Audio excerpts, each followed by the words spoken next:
안녕하십니까. 대입 수험생과 학부모 여러분 반갑습니다. 저는 한림논술 인문논술 팀장 이영기입니다. 저희 한림논술이 유튜브를 개설하였습니다. 유튜브를 통해 정시와 수시, 특히 논술 전형 관련 정보, 수시 지원 전략 등 다양한 입시 정보를 제공할 예정입니다. 많은 성원과 구독 바랍니다. 자, 오늘은 논술 전형 지원 시 합격률을 높이는 합리적 지원 전략의 하나를 말씀드리고자 합니다. 수험생 학부모 여러분들 모두 아시겠지만 논술 전형 합격을 위해서는 일단 논술 실력이 필요하죠. 자, 그리고 수능 최저가 없는 대학도 있습니다만 수능 성적 역시 필요하고요. 생활기록부의 교과, 비교과의 성취도, 그리고 각종 기록 및 평가 내용이 필요합니다. 그런데 수능 성적과 생활기록부는 수치화되고 명문화된 정보로서 제공되므로 논술 전형 지원 시 지원할 대학과 학과 결정이 바로미터가 됩니다. 하지만 논술 실력은 수치화되고 명문화된 정보를 제공하는 기관이 없기 때문에 수시 지원 시 수험생들이 지원 대학과 지원 학과를 선택하는데 많은 고민을 갖고 있습니다. 따라서 오늘 수험생 자신의 논술 실력을 알 수 있는 방법에 대해서 말씀드리고자 합니다. 그리고 이를 위해 논술 전형의 전용 요소들과 전용 요소의 영향력에 대해서 우선 말씀드리겠습니다. 자, 화면을 보도록 하겠습니다.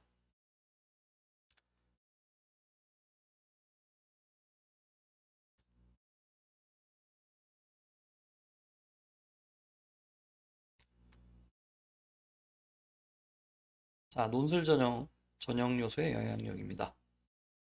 자, 표를 보시면 아시겠지만 전용 요소는 논술, 그리고 교과, 그리고 비교과, 즉 학생부고요. 또 수능 최저를 요구합니다. 교과를 반영하는 대학들이 표를 보시면 아시겠지만 다수입니다. 비교과는 반영하지 않은 대학도 많은 편이긴 하지만 반영한다 하더라도 출결과 봉사를 반영하는 경우가 많습니다.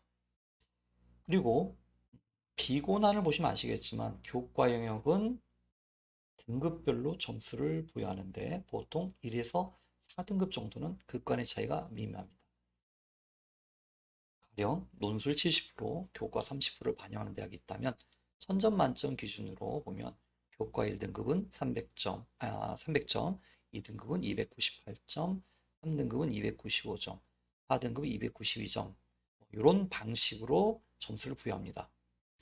논술 전형을 지원하는 학생들의 주요 등급대가 3에서 4등급대이므로 결국은 동일한 등급대 학생들이 절대적 다수를 차지하기 때문에 교과에서 점수 차이는 거의 나지 않는 셈이라 말씀드릴 수 있습니다. 비교과의 경우도 마찬가지입니다. 출결과 봉사의 경우, 출결과 봉사의 경우 점수 차이는 거의 나지 않습니다. 모든 학생들이 만점을 받을 수준의 조건을 요구하고 있다고 볼 수 있습니다. 자, 그럼 결국 당락 결정 요소는 수능 최저 충족 여부와 논술 실력입니다. 그런데 수능 최저 조건을 충족할 수준의 대학을 지원한 것이 절대 다수 수험생들의 선택이므로 논술 실력이 가장 중요할 겁니다. 그렇다면 대학 측은 학생들의 논술 실력에 대한 평가를 어떤 방식으로 할까요? 자,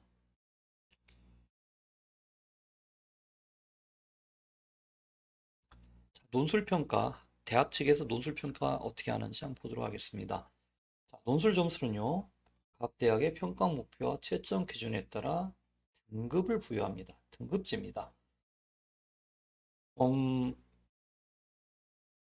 등급제가 일반적이긴 한데요. 등급 간의 차이가 매우 크기 때문에 당락을 결정한다고 보시면 돼요. 자, 표 예시는요, 한국에 대학별 고사 선행학습 영향평가 자체 보고서입니다. 문항별 평가 기준이 있고요. 그 다음에는 각 문항에 대한 평가 기준이 있습니다. 그리고 문항별 평가 기준하고 보시면 알겠지만 이 각 문항에 대한 평가 기준이 자세합니다. 문항별 평가 기준을 먼저 보시게 되면 각 문제별로 답안에 기술할 내용들이 제시되어 있습니다. 그리고 각 문항에 대한 평가 기준. 자료는 일본 문항에 국한된 건데요. A 등급부터 B, 그리고 C, D, F 등급까지 있습니다. 하지만 화면 보시면 아시겠지만 A 등급은 A풀과 A0, B 등급은 B풀과 B0 구분이 되어 있습니다. 결국은 7등급에 해당하네요. 학과별 컷이 다소 차이는 있겠지만 다문항을 출제하는 것이 일반적인 추세이고, 다문항이라면 A등급부터 B불등급 정도까지 획득해야 합격이 가능하다라고 말씀드릴 수 있을 것 같아요. 그리고 평가 기준을 자세히 보시면 알겠지만요. 채점위원에게 제공하는 채점 가이드라인이라 볼 수 있을 정도로 내용들이 평가의 포인트에 대해서 좀 지적을 하고 있습니다.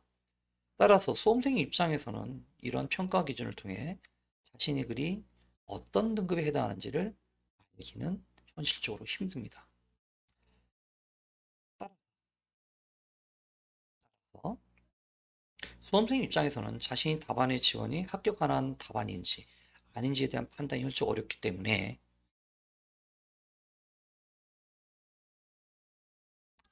이러한 문제를 해결하기 위해서는 객관적인 평가 기준에 따라 평가를 받는 논술 성적과 평가 내역이 필요합니다. 자신의 논술 성적으로 지원 가능한 대학은 어디이며 자신이 글이 갖고 있는 장단점 그리고 취약점이 무엇인지를 알아야 하는 것입니다. 객관적 평가 기준에 따라 자신의 답안을 평가받고 피드백을 통해 실력을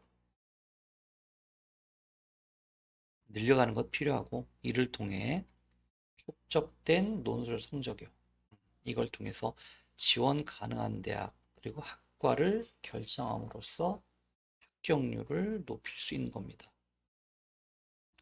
축적된 논술 성적의 평균 점수 그리고 회차별 점수, 이걸 통해서 지원 대학과 학과를 결정할 때만이 합리적인 논술 전형 지원 전략이라 볼 수 있는 겁니다. 따라서 수험생의 답안을 객관적으로 평가할 평가자와 평가 시스템이 필요한 겁니다. 저희 한림노술은 스콜링이라는 앱을 통해 이를 관리하고 있습니다. 평가 내용을 총평에 기술하고요. 단계별, 유형별, 회차별 점수를 부여하고, 이를 통해서 수험생 개개인의 논술 실력들을 체계적으로 관리하고 있습니다. 물론 저희 학원이 아니더라도 수험생의 논술 성적을 체계적으로 관리하는 학원이라면 믿을 만합니다. 논술 전형을 준비하고 있는 학생 혹은 준비할 예정이 있는 학생이라면 글쓰기의 결과물을 체계적으로 관리하는 것이 반드시 필요하다는 점 반드시 기억하기를 바랍니다. 자, 그러면 평가 시스템에서 확인할 수 있는 내용이 어떤 것인지 살펴보도록 하겠습니다. 자, 왼쪽은 수치와 그래프로서 표현되어 있습니다. 자신의 점수 확인하시죠? 화면이 작아서 잘 안 보이는데요. 자기 점수가 나와 있고요. 전체 응시생의 점수, 반학생들의 점수. 그러니까 두 가지는 이제 평균치겠죠. 평균치가 보입니다. 자, 오른쪽은 항목별, 평가하고자 하는 사고 유형의 항목별 점수가 보이고요. 음, 아래는 총평이 있습니다. 총평은 평가자의 답안에 대한 분석이 실려 있습니다. 다시 쓰기에 유용한 정보라 할 수 있겠지요. 하단에는 문번별로, 문항별로요. 득점한 점수가 기재되어 있고요. 역시 수강반과 또 수강생 전체의 최고 점수도 있고요. 최고 점수도 있고요. 최저 점수도 있고요. 평균 점수도 기재되어 있습니다. 자신의 위치를 확인할 수 있는 분율도 보입니다. 자, 다음 장은 회차별 점수입니다. 글쓰기 실력의 추이를 알아볼 수 있습니다. 자, 또 그래프를 통해 표현도 되어 있지만 수치를 통해서도 수치가 주어져 있습니다. 자, 그렇다면 이런 스클린과 같은 평가 시스템에 의해 획득한 논술 성적과 실제 합격률은 어떤 상관성을 보이고 있을까요? 저희 학원의 데이터를 보시도록 하겠습니다.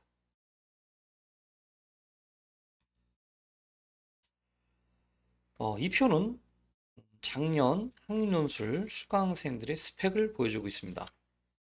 내신은 합격자들인데요. 최저 2.0 그리고 최고 5.2네요.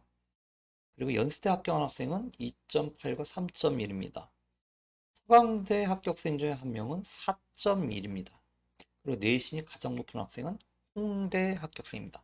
자, 이걸 통해서 내신 논술 전형에서 영향력이 미미함을 알 수가 있을 것 같습니다. 자, 논술 평점을 보도록 하겠습니다. 폴링을 통해서 저희가 관리했던 학생들의 논술 평점입니다. 연세대 합격생 86과 85를 보여주고 있습니다.